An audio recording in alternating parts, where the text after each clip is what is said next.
Hello learners, this is Rama and welcome to Rama Learning Platform. I hope आप सभी बढ़िया होंगे।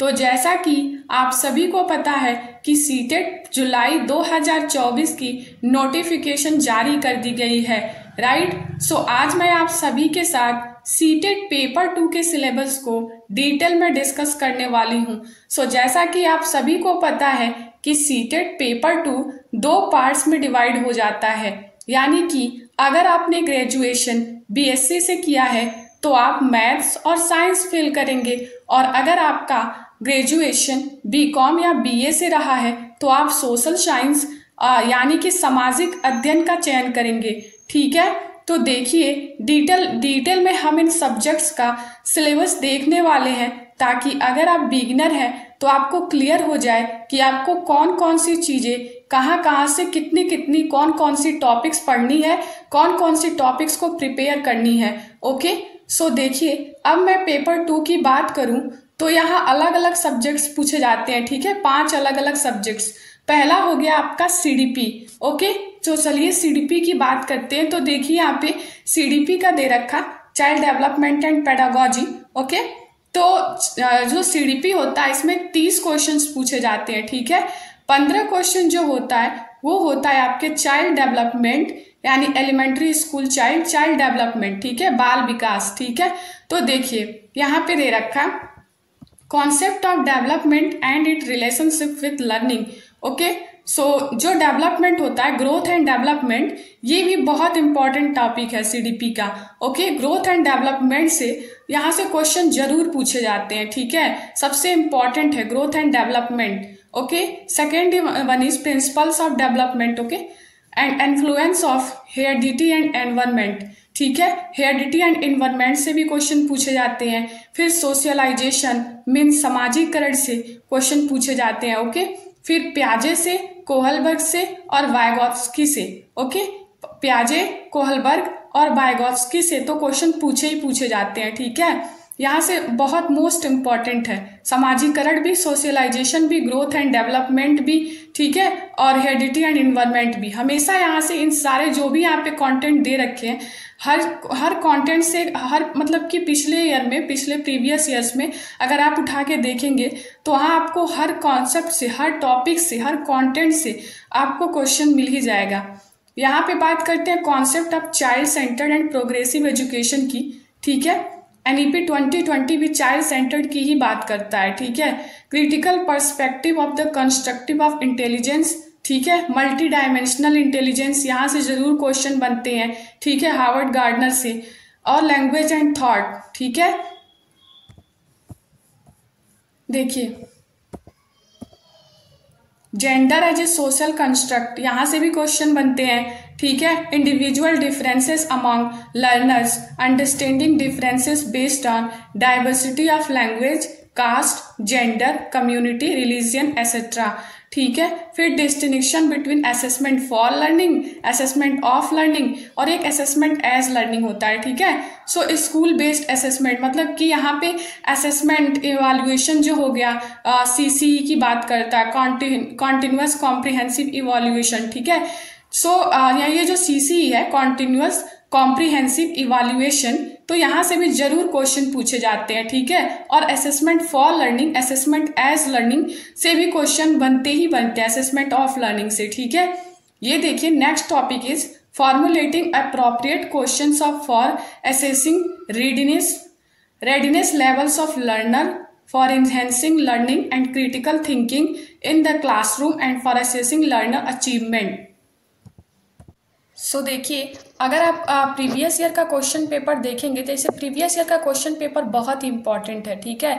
तो अगर आप प्रीवियस ईयर का क्वेश्चन पेपर देखेंगे तो आपको आइडिया मिल जाएगा, सारा क्वेश्चन यहीं से आता है, इसी कंटेंट से आता है, बस क्वेश्चन घुमा के पूछता है। सो आपको कॉन्सेप्ट समझना चाहिए, क्योंकि कॉन्सेप्ट अगर आप नहीं समझेंगे तो पेपर नहीं निकल पाएगा। अगर आप कॉन्सेप्ट समझे हैं, कॉन्सेप्ट पे पकड़ है और पेपर में अगर आप टाइम मैनेजमेंट करना जानते हैं तो पेपर ज़्यादा टफ नहीं आता है, पेपर ईजी ही होता है। ओके, सो देखिए मेनली यहाँ पे हमने सीडीपी के कंटेंट की बात की। सो देखिए यहाँ से हो गया ये 15 क्वेश्चन यहाँ से आते हैं, okay.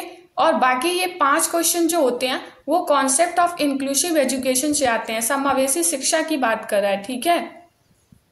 Concept of inclusive education, यहाँ मतलब कि बच्चों क्रिएटिव होते हैं, टैलेंटेड होते हैं, ठीक है, स्पेशली एबल्ड लर्नर्स होते हैं, ठीक है। जैसे कि यहाँ पे आप लोगों को इंक्लूसिव एजुकेशन में जो भी मतलब कि डिसेबिलिटी वाले होते हैं, ठीक है, जैसे कि देखिए यहाँ पे addressing learners from diverse backgrounds including disadvantage and deprived, okay, addressing the needs of children with learning difficulties, impairment etcetera, मतलब कि डिसलेक्सिया हो गया, डिसकैलकुलिया हो गया, ओके, डिसग्राफिया हो गया। तो ये सब इंक्लूसिव एजुकेशन में बच्चे को मतलब स्पेशल नीड वाले बच्चों को समझना, ठीक है, सारा यहाँ पे आ जाएगा समावेशी शिक्षा। तो ये बहुत इंपॉर्टेंट है अपने आप में।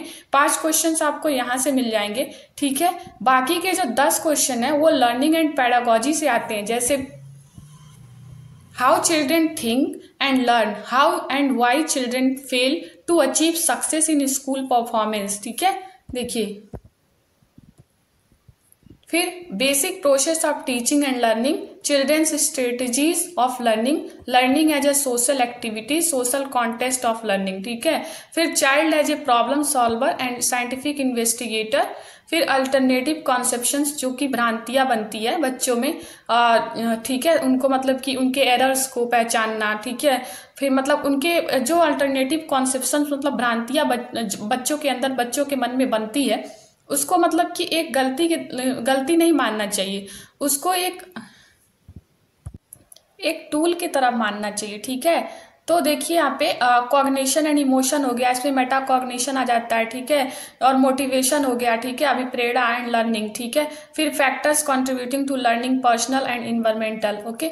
तो ये सब जो कंटेंट है ये बहुत ही इंपॉर्टेंट है, क्वेश्चन सारे यहीं से होते हैं। बस सीडीपी वगैरह हो गया या फिर कोई भी पेडागोजी का सेक्शन हो गया तो वहां पे क्वेश्चन सारे कंटेंट इसी कंटेंट से मिलते हैं, लेकिन बात यह है कि बस आप लोगों को कॉन्सेप्ट की पकड़ होनी चाहिए। अगर आपको कॉन्सेप्ट की पकड़ नहीं हुई तो आपको चारों ऑप्शन वहां पे ऐसे देते हैं कि चारों ऑप्शन सही लगेंगे, ठीक है। तो अगर आपको कॉन्सेप्ट की समझ होगी तभी आप एकदम पॉजिटिव और सही आंसर पे जा सकेंगे, ओके। बात करते हैं मैथमेटिक्स एंड साइंस की।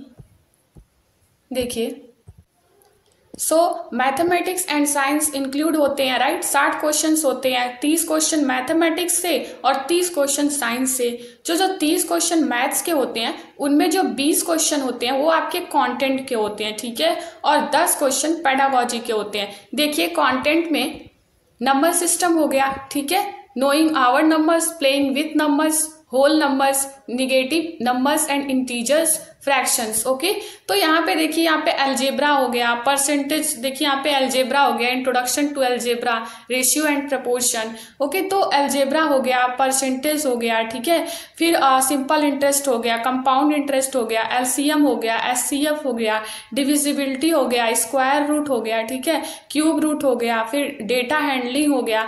इन सबको टैकल करने के लिए सबसे जो इम्पोर्टेंट है ना वो है प्रीवियस ईयर, ठीक है। सबसे पहले प्रीवियस ईयर क्वेश्चन पेपर को एनालाइज करिए आप, सबसे ज्यादा इंपॉर्टेंट है previous year question paper, okay. तो देखिए आगे देखते हैं, ये देखिए geometry, basic geometrical ideas, 2D, understanding elementary shapes 2D and 3D, symmetry, reflection, okay, construction using straight edges, scale, protractor, compasses. देखिए मेंसुरेशन और डाटा हैंडलिंग मोस्ट इंपॉर्टेंट है। मीन, मीडियन और मोड से क्वेश्चंस तो आते ही आते हैं और मेंसुरेशन से क्वेश्चंस आते ही हैं, ठीक है। सो मोस्ट इंपॉर्टेंट है, ठीक है। और बात करते हैं पेडागोजिकल इश्यू की। देखिए यहाँ पे जो हो गया कि ये जो कंटेंट यहाँ पे दिया है ये मतलब पूरा डिटेल में नहीं दिया है, जैसे कि मतलब कि जो दिया है उसके अंदर अंदर से आता है ऐसे कंटेंट में, जैसे अलजेब्रा, परसेंटेज हो गया, सिंपल इंटरेस्ट, कंपाउंड इंटरेस्ट, ये सब मतलब कि अगर आप प्रीवियस ईयर क्वेश्चन पेपर देखेंगे तो आपको आइडिया मिल जाएगा। जो भी ये कंटेंट है इसके अंदर आप मतलब अगर प्रीवियस ईयर को टैकल करेंगे तो आसानी हो जाएगा आपको समझने में, ठीक है। बात करते हैं पेडागोजी की। 10 क्वेश्चंस होते हैं पेडागोजी के 10 नंबर के, ठीक है। नेचर ऑफ मैथमेटिक्स और लॉजिकल थिंकिंग, मैथमेटिक्स की प्रकृति क्या है, लॉजिकल थिंकिंग, ठीक है, उसकी मतलब तार्किक विचार, लॉजिक होता है, ठीक है, लॉजिकल थिंकिंग।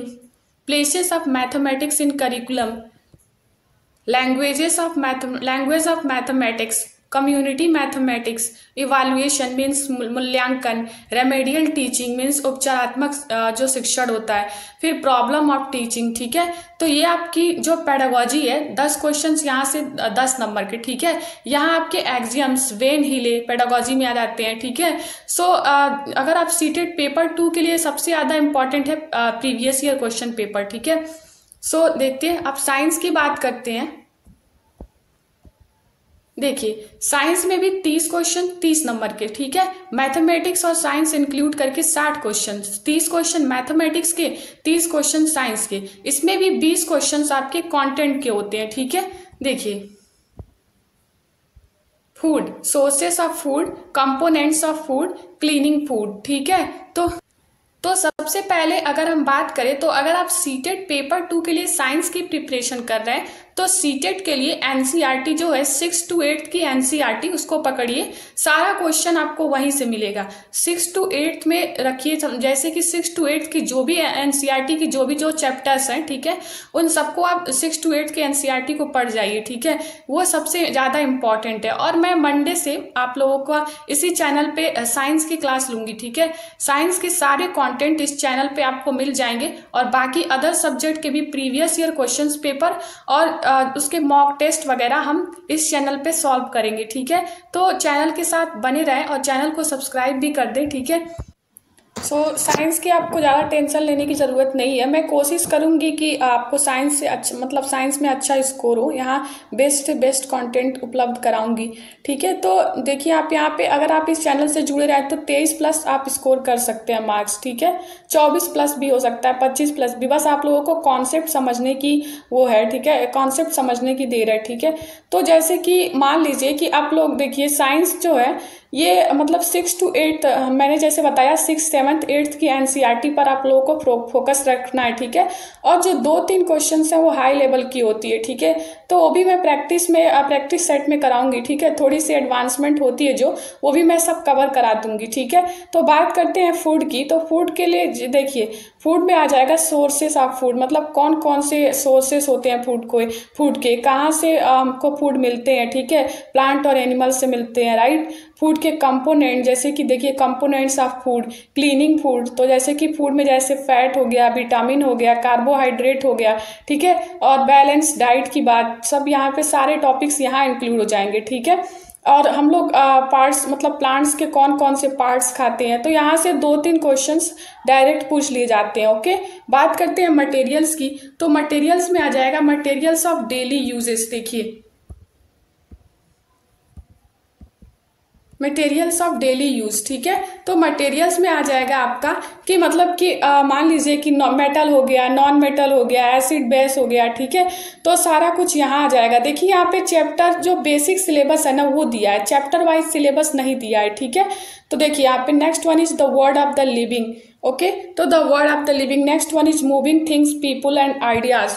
ठीक है, तो यहाँ पे देखिए क्या क्या आ जाएगा कि the word of the living में आ जाएगा आपका nutrition in plants and animals, transportation पूरा आ जाएगा इसमें, एक्सक्रीशंस। ठीक है, ह्यूमन बॉडी से रिलेटेड जो भी सब इसमें आ जाएगा। ठीक है, फिर the moving things, people and ideas, तो moving things, people and ideas में आपका आ जाएगा मोशंस वगैरह। ठीक है, फिर हाउ थिंग्स वर्क में इलेक्ट्रिक करंट हो गया एंड सर्किट्स हो गया। ठीक है, तो इलेक्ट्रिक करंट्स आ जाएगा, प्रेशर आ जाएगा आपका, फिर आप लोगों का साइक्लोन आ जाएगा, अर्थक्वेक आ जाएगा। ठीक है, लाइटनिंग आ जाएगा, कोल एंड पेट्रोलियम आ जाएगा। ठीक है, तो यहीं पे वही चीज दे रखा है, electric current and circuits, magnets. तो जैसा कि आप सभी को मैंने बताया कि यहाँ पे बेसिक सिलेबस दिए हैं। ठीक है, चैप्टर वाइज जो सिलेबस है ना वो नहीं दिया है। ठीक है, और बात करते हैं पेडागोजी की।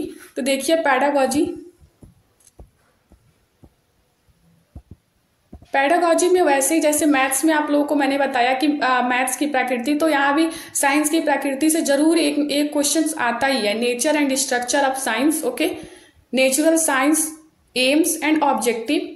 Okay, this one also is most important. Okay, this one is also important and understanding and appreciating science. ठीक है, अप्रोचेस, इंटीग्रेटेड अप्रोचेस। ठीक है। Observation, experiment, discovery, method of science, यहाँ से तो मोस्ट इंपॉर्टेंट है, यहाँ से भी जरूर क्वेश्चंस बनते हैं। अभी आप लोगों का जो एग्जाम हुआ तो वहाँ भी देखिए, जो सीटेट का एग्जाम हुआ आपका 21 जनवरी को जो हुआ था, ठीक है, उसमें भी आप लोगों का पूछा था ऑब्जर्वेशन से, एक्सपेरिमेंट से। हर पेपर में, हर प्रीवियस ईयर पेपर्स अगर आप उठाएंगे तो वहाँ देखेंगे आप लोगों को सारा यही से क्वेश्चंस, जो भी आपके पेडागोजी के कंटेंट जो पूछे जाते हैं वो सब इन्हीं टॉपिक से होते हैं। बस आप लोगों को कॉन्सेप्ट जो होती है ना, कॉन्सेप्ट समझना है आप लोगों को, इसका मतलब डिटेल में समझना है, पूरे कॉन्सेप्ट को समझना है, तभी आप पेपर को आसानी से सॉल्व कर पाएंगे। और वहाँ पे आप लोगों को टाइम मैनेजमेंट का भी ध्यान रखना है, ठीक है। देखिए, इनोवेशन हो गया, टेक्स्ट मटेरियल और एड्स हो गया, मतलब टीचिंग लर्निंग एड्स होता है, टीचिंग मटेरियल, ठीक है। फिर यहाँ पे जो TLM होता है वगैरह, ठीक है। इवैल्यूएशन हो गया, कॉग्निटिव हो गया, साइकोमोटर अफेक्टिव हो गया, फिर प्रॉब्लम्स हो गया, फिर रेमेडियल टीचिंग हो गया, उपचारात्मक शिक्षण, ठीक है। तो पेडागोजी का जितना भी काम है ना आप लोगों का, ये प्रीवियस ईयर से ही हो जाएगा। प्रीवियस ईयर अगर आपने सॉल्व किया है तो पेडागोजी आप लोगों को कहीं और से पढ़ने की ज़रूरत ही नहीं है। हम इस चैनल पे आप लोगों को पेडागोजी और सारे कंटेंट्स जो भी साइंस से रिलेटेड हैं सब प्रीवियस ईयर मॉक टेस्ट वगैरह सारा डिटेल में डिस्कस के साथ सॉल्व कराएंगे, ओके। सो पेडागोजी जैसे साइंस परिवर्तनशील है, क्रिएटिव, कंस्ट्रक्टिविज्म, ठीक है, ऑब्जर्वेशन सबसे ज़्यादा इंपॉर्टेंट है, ठीक है। तो ये सब जो है ये प्रीवियस ईयर क्वेश्चन पेपर से ही पेडागोजी आपका आसानी से हो जाएगा सॉल्व, ओके। अब अगर आप सोशल साइंस की प्रिपरेशन कर रहे हैं तो यहाँ पे टोटल 60 क्वेश्चंस पूछे जाते हैं 60 मार्क्स के, ठीक है। जिसमें से आपके जो 40 क्वेश्चंस होते हैं वो आपके कंटेंट के होते हैं और बाकी जो 20 क्वेश्चंस होते हैं वो आपके पेडागोजी के होते हैं, ठीक है। तो यहाँ पे आपको केवल और केवल NCERT करनी है, 6 to 8th की NCERT, ठीक है। 6th, 7th और 8th की NCERT अगर आपने पूरी पढ़ ली तो आपको यहाँ पे कुछ भी करने की इससे बाहर जरूरत नहीं है, ठीक है। यहाँ टोटल 9 बुक्स हैं, ठीक है। चैप्टर वाइज आपको सब प्रिपेयर करनी है इस बुक से, ओके। तो यहाँ पे जैसे सोलर सिस्टम हो गया, मूवमेंट ऑफ अर्थ, ठीक है, सुल्तान ऑफ दिल्ली हो गया, फिर 1857, देखिए यहाँ पे ये सब आपका जो सिलेबस था, रिवॉल्ट ऑफ 1857 एंड, ठीक है, 1858, ओमेन एंड रिफॉर्म हो गया, ठीक है, challenging the caste system, nationalist movement, India after independence, ठीक है, ये सब आपका इंपॉर्टेंट है। Social change, regional cultures, architecture, sultans of Delhi, ये भी मोस्ट इंपॉर्टेंट, ठीक है। इसमें कोई ऐसा नहीं है जो इंपॉर्टेंट नहीं है, सब क्वेश्चंस यहाँ से आते हैं। आप अगर यहाँ पे आप लोगों को सिर्फ NCERT पढ़नी है, ओके। 6 to 8th की NCERT, ओके। टोटल 9 बुक्स हैं,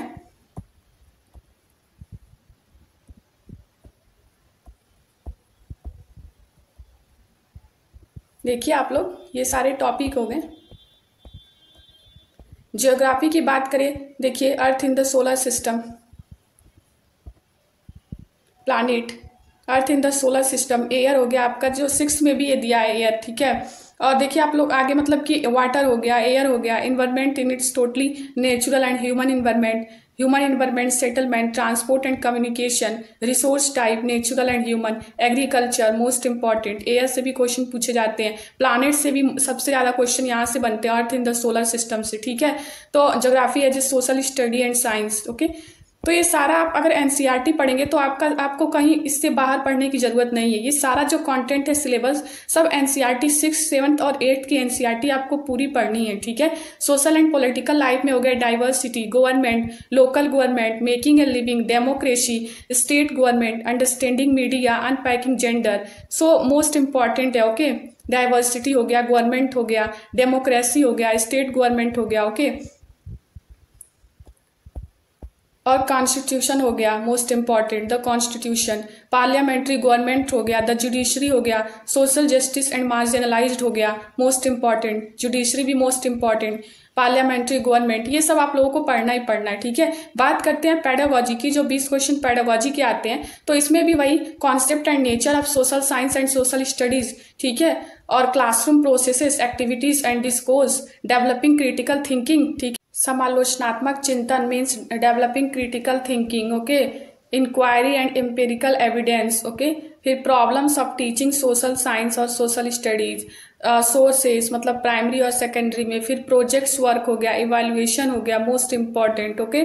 और ये concept and nature of social science is also most important, critical thinking is most important. Okay, so आप लोग एक पेडागोजी का भी 20 क्वेश्चन हो गया। ओके, ये तो आप लोगों का प्रीवियस ईयर क्वेश्चन पेपर से ही हो जाएगा आसानी से। जितना प्रीवियस ईयर क्वेश्चन पेपर आप सॉल्व कर लेंगे, पेडागोजी आसानी से आप लोगों का हो जाएगा। कंटेंट भी आप लोग previous year question paper solve करेंगे, और प्लस एनसीईआरटी मोस्ट इंपॉर्टेंट है 6th, 7th और 8th की। ओके, अब अगर हम बात करें लैंग्वेज की, तो लैंग्वेज 1 और 2 का सिलेबस लगभग सेम ही होता है, लगभग क्या पूरा सेम होता है। ठीक है, तो लैंग्वेज 1 में आपके एक पैसेज होता है और एक पोयम होता है। ठीक है, और लैंग्वेज 2 में आपका 2 पैसेज होता है। तो देखिए यहाँ पे दे रखा, रीडिंग अनसीन पैसेज 2 पैसेज में एक प्रोज और ड्रामा और एक पोयम। ठीक है, विथ क्वेश्चंस ऑन कॉम्प्रिहेंशन, मतलब कि उनसे क्वेश्चंस होते हैं और उनमें से मतलब कि वो मान लीजिए कि पैसेज दिया है तो उसका क्वेश्चन दिया है तो आपको सॉल्व करनी है, पोयम दिया उसका क्वेश्चन दिया आपको सॉल्व करनी है, ग्रामर देता है एंड वर्बल एबिलिटी देता है। प्रोज पैसेज में भी लिटरेरी, साइंटिफिक, नैरेटिव और डिस्कर्सिव। ओके, 15 क्वेश्चंस यहाँ से हो गए कि 15 क्वेश्चंस आपके पेडागोजी के हो जाते हैं, जैसे कि लर्निंग एंड एक्विजिशन हो गया। ठीक है, भाषा अर्जन अधिगम, प्रिंसिपल ऑफ लैंग्वेज टीचिंग हो गया, रोल हो गया, role of listening and speaking, function of language and how children use, फिर आईटी एज अ टूल हो गया, critical perspective on the role of grammar in learning a language for communicating ideas verbally and in written form, फिर जो challenges होते हैं teaching language in a diverse classroom में, language की difficulties, errors and disorders, फिर language की skills हो गए जैसे LSRW हो गया। ठीक है, listening, speaking, reading, writing. Okay, तो देखिए evaluating language comprehension and proficiency, speaking, listening and reading, writing. Okay, teaching learning materials TLM हो गया, टेक्स्ट बुक हो गया, मल्टीमीडिया हो गया, मटेरियल्स, मल्टीलिंगुअल मतलब बहुभाषी, रिसोर्स ऑफ द क्लासरूम। ठीक है, बहुभाषी मतलब एसेट होता है, टूल होता है। ठीक है, फिर रेमेडियल टीचिंग हो गया, उपचारात्मक शिक्षण। ओके, बात करते हैं लैंग्वेज 2 की, तो वही चीज़ है, यहाँ पे 2 पैसेज आपके होते हैं। ठीक है, 2 अनसीन प्रोज पैसेज, डिस्कसिव और लिटरेरी और नैरेटिव और scientific, with questions on comprehension, grammar and verbal ability. 2 passage होते हैं, उन पैसेज के क्वेश्चंस दिए होते हैं, आपको सॉल्व करने होते हैं। ठीक है, पेडागोजी वही सेम ही होता है जो हमने इंग्लिश मतलब कि लैंग्वेज 1 में पढ़ा। ठीक है, इंग्लिश लेंगे या हिंदी लेंगे या संस्कृत लेंगे, कोई भी लैंग्वेज। ठीक है, तो पेडागोजी आप लोगों का सेम ही होता है। यहाँ भी देखिए भाषा अर्जन अधिगम, प्रिंसिपल ऑफ लैंग्वेज टीचिंग। ठीक है, पेडागोजी वही चीज़ हो जाता है सेम। ओके, सो ये आप लोगों का सिलेबस है। देखिए, अगर कुल मिला के हम कहें तो सीटेट की सिर्फ 2 रिक्वायरमेंट्स होती है। ठीक है, पहला कि आप लोगों को एनसीईआरटी पढ़ना है, राइट, और प्रीवियस ईयर क्वेश्चंस पेपर आप लोगों को पूरा सॉल्व करना है ताकि आप लोगों की कॉन्सेप्ट पे पकड़ हो। क्योंकि अगर कॉन्सेप्ट की समझ होगी और आप लोग एनसीईआरटी पढ़े रहेंगे, सो आप लोग टाइम मैनेजमेंट अगर जानते होंगे, टाइम मैनेज कर लेंगे, तो आप लोगों का पेपर नहीं रुकेगा। पेपर उतना टफ नहीं आता है, हालांकि मतलब कि कुछ मॉडरेट कह सकते हैं, मॉडरेट टू डिफिकल्टी, लेकिन फिर भी उतना टफ नहीं। अगर आप लोगों को कॉन्सेप्ट पे पकड़ है तो क्वेश्चंस वही होते हैं, बस थोड़ा घुमाव होता है क्वेश्चंस में। तो अगर आप लोगों को कॉन्सेप्ट पे पकड़ है तो आप पेपर आसानी से सॉल्व कर लेंगे। बस आप लोगों को टाइम मैनेज करना आना चाहिए और कॉन्सेप्ट की समझ होनी चाहिए। ओके, सो आई होप आप लोगों को सिलेबस समझ में आ गया हो। सो मिलते हैं मंडे को साइंस के क्लास के साथ। Thank you so much.